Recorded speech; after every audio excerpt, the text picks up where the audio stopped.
Salut à tous, aujourd'hui on se retrouve pour une nouvelle vidéo sur la pêche à la sèche avec les copains Christian et Romain, une pêche qu'on appelle aussi les margates dans la région. On vous montrera donc le matériel à utiliser, les techniques, mais aussi les bons coins de pêche. Nous vous livrerons aussi quelques astuces et bons outils pour réussir une session à la sèche et les résultats de notre jeu concours.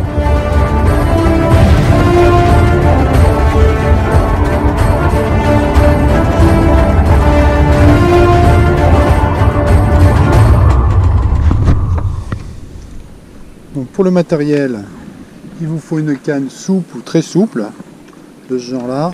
2 mètres à 2 mètres 40, 10-30 grammes. Vous pouvez aussi utiliser une canne télescopique de 2 à 3 mètres. Concernant le moulinet, un moulinet genre série 4000 avec de la tresse, peu importe le diamètre. Et un bas de ligne un peu plus court que la canne, sur lequel vous montrez en paternoster, un paternoster comme celui-là, avec le bas de ligne et la turlute. En bas, un plomb 40 grammes à 60 grammes. Je reviendrai sur les montages un peu plus loin dans la vidéo. Donc au niveau des turlutes, on peut utiliser des turlutes de différentes couleurs, bleu, rose ou même orange, avec un panier ou 2 paniers, selon l'humeur du moment. Donc indispensable, n'oubliez pas la poubelle pour pouvoir mettre vos sèches. Et une épuisette, j'y reviendrai tout à l'heure. Puis surtout, n'oubliez pas de mettre vos habits du dimanche. Donc au niveau des bas de ligne, on peut mettre aussi plusieurs turlutes sur le paternoster. On peut les pêcher avec une ou deux turlutes. Là, tu as mis 2 turlutes, c'est ça? Oui. Il y a un petit montage en tataki, on dirait, oui, c'est ça. Montage en tataki directement sur le babil.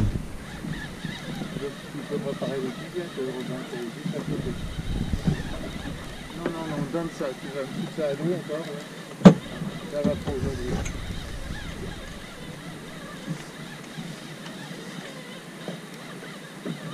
Une grosse. Une balèze là.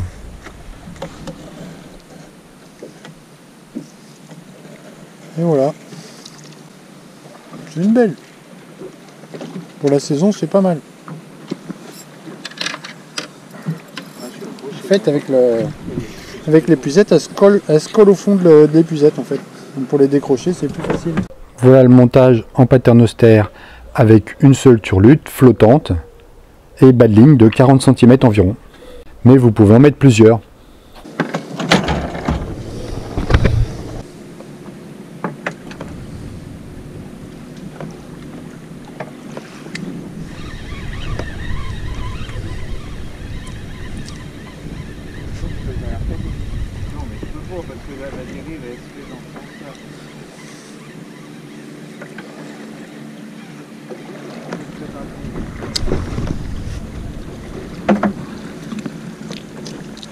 Ah, aspergé.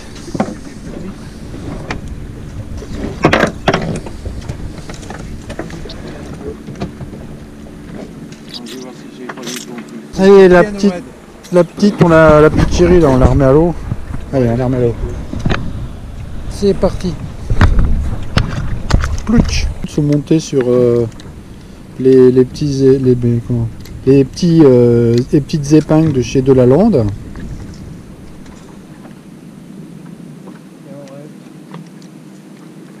Sont rapidement montés. Cette fois-ci, le montage est différent. Le bas de ligne est coulissant. Le bas de ligne coulisse sur la ligne et donc je place le plomb au bout.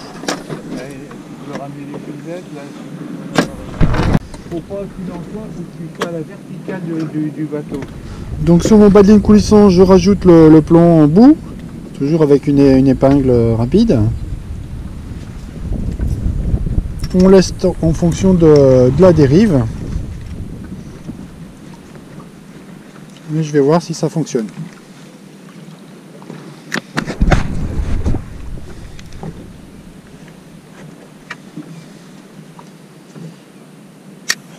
Normalement, l'avantage, c'est que au lieu de ferrer avec le plomb au bout, on ferre uniquement la margate.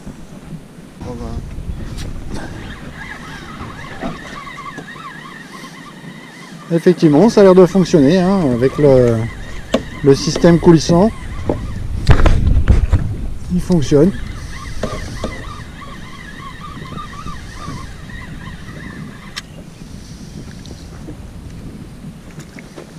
Oula, petite aspersion quand même. Comment c'est moche. Regarde, elle te regarde avec ses petits yeux. Non? Et vous, quel montage utilisez-vous pour pêcher les sèches? Indiquez-le moi dans la description. Pendant la saison de croissance de la sèche, ici en Atlantique, on les trouve surtout sur les fonds de sable réguliers. Elles sont postées à l'abri des courants, souvent à la limite avec un petit courant nourricier plus fort. En pleine eau, elles seront sur une zone de calme à la lisière, avec des irrégularités du fond sur des zones plus ou moins vastes, comme ici par exemple. Remarquez sur le dessin la bathymétrie avec un fond un peu surélevé. On pense qu'elles sont postées à intervalles réguliers au fond et doivent avoir une zone de chasse définie. Si certains d'entre vous sont aussi plongeurs, pouvez-vous nous indiquer comment elles se comportent au fond lorsqu'elles sont nombreuses? Indiquez-le moi dans la description. Pour les pêcher, on se contente de laisser traîner les lignes au fond. On laisse le plomb traîner au fond. On fait des glissades sur le fond de sable.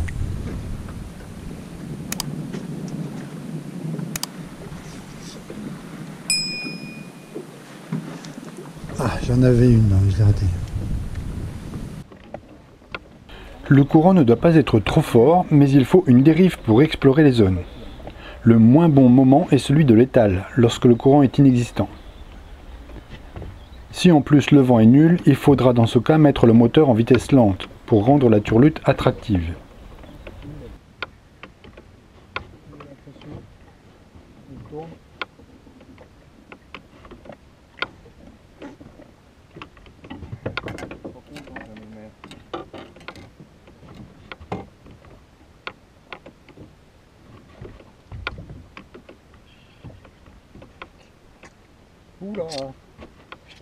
Vas-y, prends ton temps.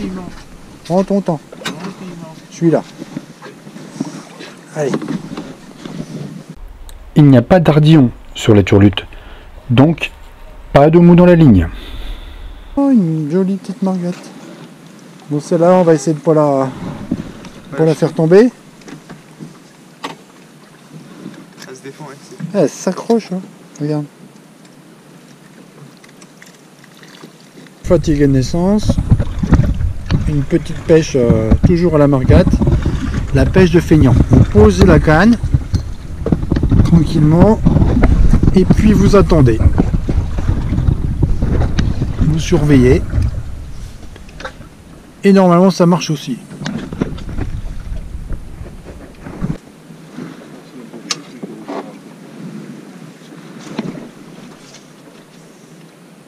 Et voilà la pêche de feignant.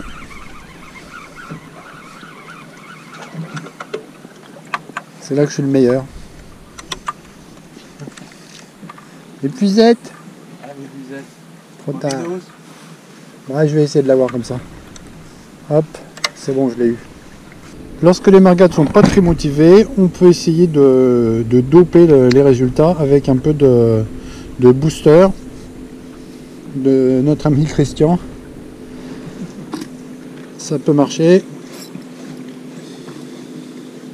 On rajoute donc un peu de produit sur la robe de la mariée.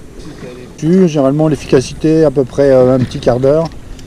Bon, il y a un petit inconvénient, c'est que ça les rend plus nerveuses et donc les touches sont un peu plus nerveuses.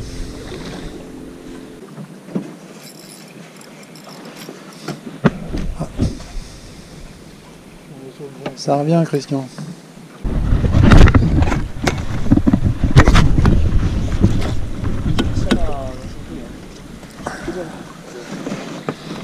Est-ce que tu es attentif? Donc là, tu es là. C'est la turlute verte qui marche. Ah, c'est la verte? Ouais. Ah oui, tiens. Là, ça prend sur la verte. Attention, on peut tirer. Alors, on utilise pour les attraper l'épuisette, on appelle épuisette à margate. Donc, je vous ai déjà montré dans une précédente vidéo. Fabrication maison. Je vous mets en lien en description le montage sur notre site. Munissez-vous aussi d'une ancre flottante en cas de légère houle et de turbulence de vent plus forte que prévu, afin de limiter la dérive du bateau. Je vous en ai déjà parlé dans une précédente vidéo, que vous pouvez retrouver ici en haut à droite et en bas dans la description. Alors sur les picots, il ne fallait pas laisser de tentacules parce que ça empêche les autres margates de mordre. Alors on le nettoie avec un petit peigne, je dois avoir ça dans mon magasin.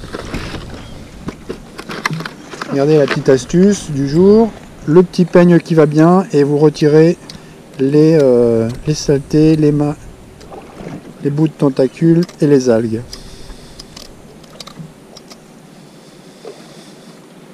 Voilà. Le peigne de la belle-mère. Oui, c'est ça, le peigne de la belle-mère. C'est pas le dentier. Encore des dents. Non, il a déjà celle-là. C'est un peu de poisson. Oui. Oh, ça c'est une belle. Regardez-moi ça. Je l'ai senti qu'elle était belle. Oh, ça c'est de la belle. Regardez. Une très belle pièce. Dans la bouche. Ah, C'était une ah la vache. J'ai boosté. Ah bah là je suis bien là. Elle était belle. Bon, je vais essayer. Ah bah là je suis bien. Ah bah là, oui. Ah bah là je suis très très bien Ça, là. c'est le problème. Et c'est la mode en ce moment, le noir. Ouais, ah bah oui. Fais voir un peu. Ah bah oui, là t'es bien. Ah bah là t'es bien visé là, oui. Ah, mais Ah là, oui, celle-là t'as pas loupé. Ah oui, mais lui aussi il en a pris un coup. Hein. Ah bah là il a pris cher aussi. Ouais, il va pouvoir prendre une douche en arrivant. Ah bah oui, ça sera pas du luxe. Hein. Voici les résultats de notre jeu concours, pour gagner le lot de pêche que voici. Le tirage au sort s'effectue sur la vidéo précédente, la pêche au maquereau, ici en haut à droite. Donc je rentre les coordonnées de la vidéo.